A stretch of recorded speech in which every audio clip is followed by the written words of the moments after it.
আমাদের যুগে আমরা যখন খেলেছি পুতুল খেলা, তোমরা তখন সেই বয়সে লেখাপড়া করো মেলা।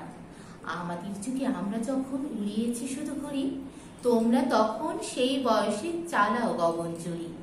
উত্তর মেরু দক্ষিণ মেরু সব তোমাদের জানা, আমরা শুনেছি সেখানে রয়েছে জিনপরি দেওদানা।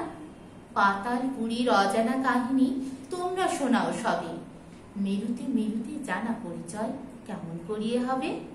কি ছোট্ট সোনামণিরা, কেমন লাগলো? নিশ্চয় খুব সুন্দর কবিতা। আচ্ছা, আসসালামু আলাইকুম। আপনারা সকলে নিশ্চয়ই ভালো আছেন। আজকে শিমুল নুরে নার্সারি স্কুল অ্যান্ড কলেজের কেজি শ্রেণীর বাংলা ক্লাসে মিলেমিশের সাথে আজকে আপনাদের সকলকে স্বাগত। তাহলে এই যে আমাদের সেকেন্ড টার্ম পরীক্ষা গেল, তাই না? আজকে আমাদের দ্বিতীয় ক্লাস। এই যে আমাদের বাড়িতে পরীক্ষা দেওয়ার, এটাতে নিশ্চয়ই আপনারা অভ্যস্ত হয়ে গিয়েছেন, নতুন একটা অভিজ্ঞতা অর্জন করেছেন। বাসায় কিভাবে পরীক্ষা দিতে হয়, তাই তো? এবং বাসায় কিভাবে সুন্দর করে লিখে মিসদের কাছে পাঠাতে হয় সেটাও শিখে গেছেন। আচ্ছা, আমাদের তো এতদিনে আমরা অভ্যস্ত হয়ে গেছি বাসাতে থেকে থেকে এই করোনা সংকটময় সময়ে আমাদের কিভাবে পরিষ্কার পরিচ্ছন্ন থাকতে হবে, কোথাও থেকে আসলে হাত ধুতে হবে সাবান দিয়ে, তাই না? এবং এই যে আমাদের অভ্যাসটা গড়ে উঠেছে, সেই অভ্যাসটা কিন্তু থেমে গেলে হবে না। যখন আমাদের স্বাভাবিক পরিস্থিতি আসবে তখনও কিন্তু আমরা এটা চালিয়ে যাব, ঠিক আছে? ভালো অভ্যাস যেন আমাদের সব সময় গড়ে ওঠে, সেটাতে খেয়াল রাখতে হবে। তাহলে ছোট সোনামণিরা, আজকে আমরা ক্লাসে চলে যাই। ওকে, তাহলে এখানে 1 নম্বরে আমরা দেখি কি লেখা আছে। 1 নম্বরে কি লেখা আছে? তাহলে রে ফলা দিয়ে 4টি শব্দ লিখি। তাহলে আমরা রে ফলা দিয়ে 4টি শব্দ করব, তাই না? রে ফলা দিয়ে কি কি শব্দ হতে পারে? অনেক শব্দ হতে পারে, তার ভিতরে আমরা আজকে 4টি শব্দ শিখবো। আমার সাথে সকলে বলেন, হর্ষ বর্ণ তর্ক ধর্ম। হর্ষ বর্ণ তর্ক ধর্ম। আবারও লিখতে শুরু করি এবং আমরা সাথে সাথে বানান করি। হর্ষ, হ মূর্ধন্য শয়ের আকার, হ মূর্ধন্য শয়ের হর্ষ, হ মূর্ধন্য শয়ের হর্ষ। বর্ণ, ব মূর্ধন্য নয়রে, মূর্ধন্য নয়রে বর্ণ, হর্ষ বর্ণ। তর্ক, ত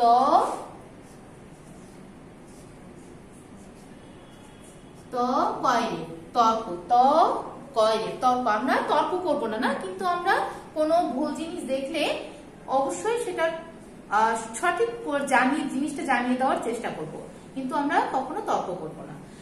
হর্ষ বর্ণ তর্ক ধর্ম, আমাদের প্রত্যেকেরই নিজ নিজ ধর্ম আছে।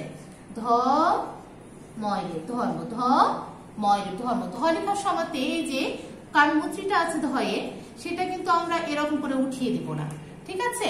এটা রং, এটা ভুল। তাহলে আমরা কিভাবে লিখবো? এই ধটা মাত্রার নিচেই থাকবে, মাত্রা বরাবর থাকবে, ঠিক আছে? তাহলে আমরা কি কি শিখলাম? হর্ষ বর্ণ তর্ক ধর্ম। আবারও হর্ষ বর্ণ তর্ক ধর্ম। আমরা নিজ নিজ ধর্ম পালন করব।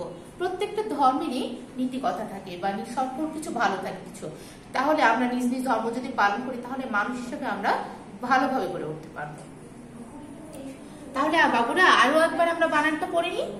হ মূর্ধন্য শয়ের হর্ষ, হ মূর্ধন্য শয়ের হর্ষ। বর্ণ, ব মূর্ধন্য নয়রে বর্ণ, ব মূর্ধন্য নয়রে বর্ণ। তর্ক, ত কয়রে তর্ক, ত কয়রে তর্ক। ধর্ম, ধ ময়রে ধর্ম, ধ ময়রের ধর্ম। তাহলে আমরা 2 নম্বর আইটেমে চলে যাই। 2 নম্বরে কি লেখা আছে? বাংলা বছরে প্রথম 3 মাসের নাম বাংলায় লিখি।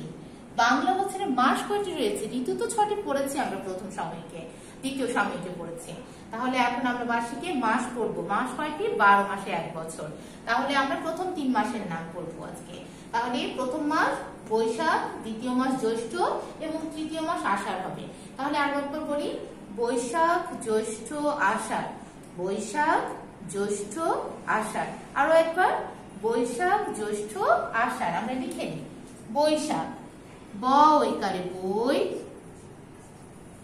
তালব্য শয়ে আকারে সা, খ বৈশাখ, ব ওইকারে বই, তালব্য শয়ে আকারে সা, খ বৈশাখ। বৈশাখ, ক্ষয়ে অর্ধমাত্রা। আরো একবার, ব ঐকারে বই, তালব্য শয়ে আকারে শাক, খ বৈশাখ, ক্ষয়ে অর্ধমাত্রা হবে। ঠিক আছে, তাহলে দ্বিতীয় মাস কি হবে? বৈশাখের পরে জ্যৈষ্ঠ আসে, তাহলে বর্গীয় জ ঐকারে জয়, বর্গীয় জ ঐকারে জয়, জফলা, বর্গীয় জয়ের পরে কি হবে? জফলা হবে। বর্গীয় জয় ঐকারে জয়, জফলা, মূর্ধন্য শয় ঠয় যুক্ত, মূর্ধন্য স, তারপরে ঠয় যুক্ত, বৈশাখ জ্যৈষ্ঠ। তাহলে আমরা আরো একবার মূর্ধন্য শয় ঠয় লেখাটা দেখি। এখানে ছোট্ট করে মূর্ধন্য স লিখবো, তারপর এখান থেকে টেনে এখানে ঠেকায় দিব। হ্যাঁ, তাহলে মূর্ধন্য শয় ঠয়। তাহলে আমরা বানান করে পড়ি। বর্গীয় জ ঐকারে জয়, বর্গীয় জ ঐকার জফলা জয়, মূর্ধন্য শয় ঠয়ে যুক্ত, জ্যৈষ্ঠ। বর্গীয় জ ঐকার জফলা, মূর্ধন্য শয় ঠয়ে যুক্ত, জ্যৈষ্ঠ। আরো একবার, বর্গীয় জ ঐকার জফলা, মূর্ধন্য শয় ঠয়ে যুক্ত, জ্যৈষ্ঠ। তাহলে বৈশাখ জ্যৈষ্ঠ হলো। তৃতীয় মাস কি হবে? বৈশাখ জ্যৈষ্ঠ আষাঢ়, বৈশাখ জ্যৈষ্ঠ আষাঢ়। স্বরে আ, মূর্ধন্য শয়ে আকার, ঢয় শূন্য র, আষাঢ়। স্বরে আ, মূর্ধন্য শয়ে আকার, ঢয় শূন্য র, আষাঢ়। আরো একবার, স্বরে আ, মূর্ধন্য শয়ে আকার, ঢয় শূন্য র, আষাঢ়। স্বরে আ, মূর্ধন্য শয়ে আকার, ঢয় শূন্য র, আষাঢ়। তাহলে বৈশাখ জ্যৈষ্ঠ আষাঢ়। 3 নম্বর আইটেমে আমরা চলে যাই। এখানে লেখা আছে শূন্যস্থান পূরণ করি। শূন্যস্থান পূরণ করতে হবে। অসৎ ড্যাশ ছেড়ে দিব। অসৎ কি ছেড়ে দিব? অসৎ পথ ছেড়ে দিব। তাহলে পথ, প থ, পথ, প থ পথ, অসৎ পথ ছেড়ে দিব, প থ পথ, প থ পথ। ছোট্ট সোনামণিরা খেয়াল করতে হবে যে পয়ে অর্ধমাত্রা আছে, থয়ও অর্ধমাত্রা আছে। আমরা মিলিয়ে দিলে কিন্তু ভুল হয়ে যাবে, তাই না? মাত্রা দিব না। তাহলে দুইটা বর্ণই আমাদেরকে অর্ধমাত্রা সঠিকভাবে দিতে হবে। তাহলে প থ পথ, প থ পথ, অসৎ পথ ছেড়ে দিব। খ নম্বরে, ড্যাশ পথে চলবো। কোন পথে চলবো? আমরা অসৎ পথ ছেড়ে দিব আর আমরা সৎ পথে চলবো। তাহলে তাই না, আমরা সৎ কাজ করব, সৎ পথে চলবো। তাহলে সৎ বানান কি? দন্ত স খণ্ডত স, দন্ত স খণ্ডত স, দন্ত স খণ্ডত স। আরো একবার পড়ি, দন্ত স খণ্ডত স, দন্ত স খণ্ডত স, সৎ পথে চলবো। খণ্ডত হচ্ছে মাত্রাহীন বর্ণ বা মাত্রা ছাড়া বর্ণ, এটাতে কিন্তু মাত্রা নেই। গ নাম্বারে, সদা ড্যাশ কথা বলবো। সদা কেমন কথা বলবো? সদা সত্য কথা বলবো। সব সময় আমরা সত্য কথা বলবো। সত্য, দন্ত স তয়ে জফলা সত্য, দন্ত স তয়ে জফলা সত্য। আরো একবার, দন্ত স তয়ে জফলা সত্য, সদা সত্য কথা বলবো। ঘ নম্বরে, অসৎ মানুষ ড্যাশ করে। অসৎ মানুষ কি করে? অসৎ মানুষ কি নিয়ম অনুযায়ী চলে? নিয়ম অনুযায়ী চললে তো অসৎ হতো না, তাই না? নিয়ম ছাড়া চলে বিধায়ী সে অসৎ হয়ে যাচ্ছে। তাহলে অসৎ মানুষ কি করে? অনিয়ম করে। অসৎ মানুষ অনিয়ম করে। অনিয়ম। সরি অ, দন্ত নয় রস্ব ইকারিণী, অন্তস্থ অ ম, অনিয়ম। স্বরে অ, দন্ত নয় রস্ব ইকারিণী, অন্তস্থ অ ম, অনিয়ম। স্বরে অ, দন্ত নয় রস্ব ইকারিণী, অনি, অন্তস্থ অ ম, অনিয়ম। ঠিক আছে, তাহলে অসৎ মানুষ অনিয়ম করে। আচ্ছা, 4 নম্বরে, নিচের ফাঁকা ঘর পূরণ করে শব্দ গঠন করি। তাহলে আমরা এই আইটেমগুলো আগেও করেছি, তাই না? এখানে বর্ণ দেওয়া আছে, মাঝে ফাঁকা আছে, স্বরীয় ফাঁকা জায়গা খণ্ডতা। তাহলে কি হতে পারে?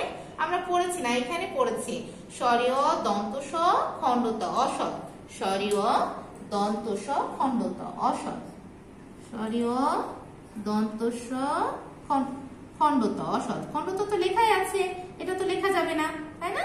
তাহলে স্বরীয় দন্ত স খণ্ডতা অসৎ। এখানে চ ম খণ্ডত, তারপরে এখানে ফাঁকা আছে, তারপরে রজ, তাই না? তাহলে চমৎ, চমৎ, তারপরে হবে কি? হ্যাঁ, কার হবে, তাহলে কয়ে আকার রকার চমৎকার, কয়ে আকার রকার চমৎকার, তাহলে চ ম খন্ড ত চমৎ, কয়ে আকার রকার চমৎকার, চ ম খন্ড ত চমৎ, কয়ে আকার রকার চমৎকার। এখানে আছে বর্গীয় জ ব ফাঁকা জায়গা, তাহলে বর্গীয় জ ব ফাঁকা জায়গাতে কি হবে, জীবন, তাই না? তাহলে দন্ত ন হবে, এখানে জীবন হলে দন্ত ন হবে, দন্ত ন জীবন। তাহলে আমরা কি করব, এখানে দন্ত ন বসাবো। বর্গীয় জয় দীর্ঘ ইকারে জীব দন্ত ন জীবন, বর্গীয় জয় দীর্ঘ ইকারে জীব দন্ত ন জীবন। এইখানে আমরা দেখতে পাচ্ছি ময় আকারে মা ফাঁকা জায়গা মূর্ধন্য ষ, কি হবে এখানে মানুষ, তাই না? আমরা মানুষ, সৃষ্টির সেরা জীব মানুষ, আশরাফুল মাখলুকাত, তাহলে মানুষ। ময় আকারে মা দন্ত নয় রস্য আকারে নু মূর্ধন্য ষ মানুষ, ময় আকারে মা দন্ত নয় রস্য আকারে নু মূর্ধন্য ষ মানুষ, ময় আকারে মা দন্ত নয় রস্য আকারে নু মূর্ধন্য ষ, তাহলে কি হলো মানুষ হলো। এইখানে দেখতে পাচ্ছি স্বরে অ ফাঁকা জায়গা অন্তস্থ অ ম আছে, তাহলে এখানে কি হবে স্বরে অনিয়ম, তাই না? অনিয়ম, তাহলে নিয়ম বলতে হলে দন্ত নয় রস্য ইকারে নি লাগবে, তাহলে নি লিখে দিই, দন্ত নয় রস্য ইকারে নি, অনিয়ম।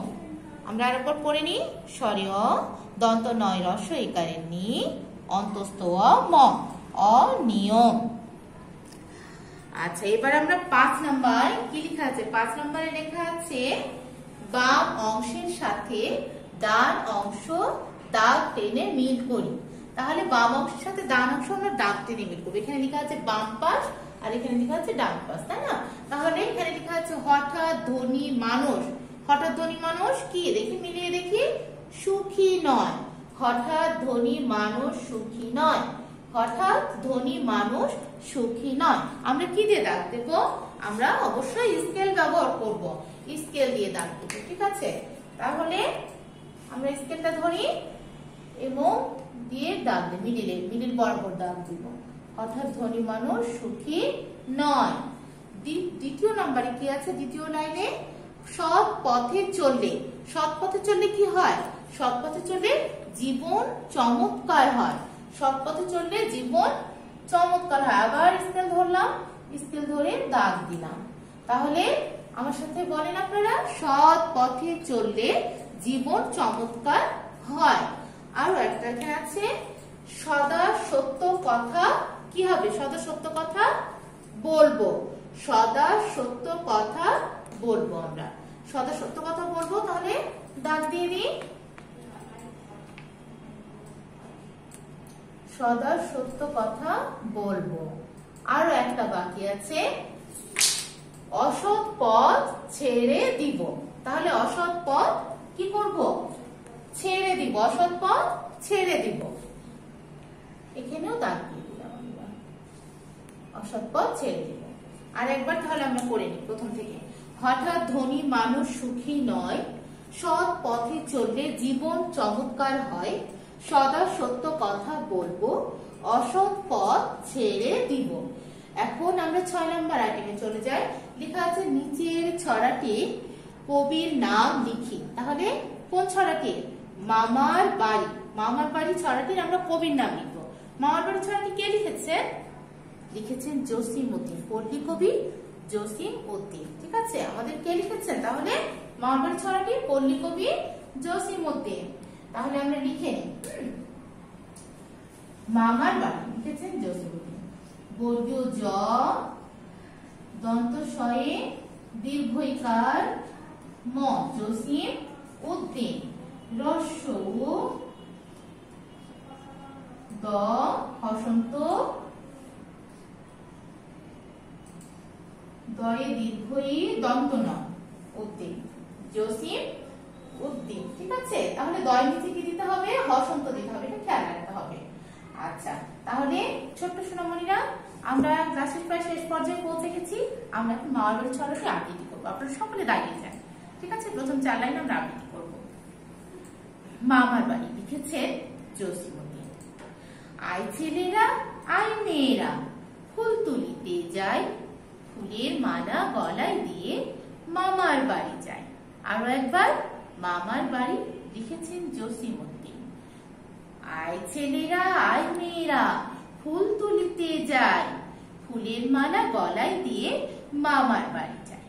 তো ছোট্ট সোনামণিরা, আজ এই পর্যন্তই। সুস্থ থাকুন, ভালো থাকুন। আসসালামু আলাইকুম।